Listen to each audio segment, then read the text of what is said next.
Oh, this is a story about how a tow truck driver became a billionaire. Back in 1982, my boy Willis Johnson, all he had was a tow truck, and he was driving around picking up wrecked cars and dropping them off at salvage lots for insurance companies. And honestly, where most people just saw salvage wrecked cars, my boy Willis, he ultimately saw a marketplace. And so the inside of this tow truck driver was, hey, wait, insurance companies need a better way to sell these salvage cars, because he realized that these junk lots were just sitting with cars and cars and cars and cars, and they weren't moving.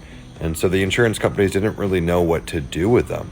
And so Mr. Johnson started a company called Copart. And the idea was simple. When an insurance company got a car, they wanted to get rid of it quickly. That was the whole premise. And this was in California at the time, by the way. And so Willis stopped being a tow truck driver and started this marketplace where he would quickly sell these insurance cars that were wrecked as an auction. And it started locally, and people would come and they would either sell off the car or the parts or things like that. And so Willis instantly saw traction, started to standardize operations, become more efficient, and expanded nationally, a bunch of different locations, and then eventually just brought Copart online. And so now it's just an online process to bid on these salvaged, messed up cars so insurance companies can get them off their books. The crazy thing is the company does over $4 billion a year today. Now, he started this with a tow truck in 1982, but the really interesting thing is because this is a marketplace business, it is valued very, very high. $4 billion in revenue, $50 billion valuation, because marketplaces are very hard to compete with,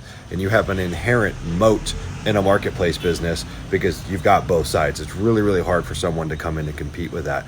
So this tow truck driver built a $50 billion empire in 1952 from a simple realization in a very messy, overlooked business. And while no one's probably going to build a $50 billion company in the land flipping space, I think land flipping is much the same because no one really pays attention to it. It's not sexy. It's often ignored. And I find that's where the greatest opportunities lie.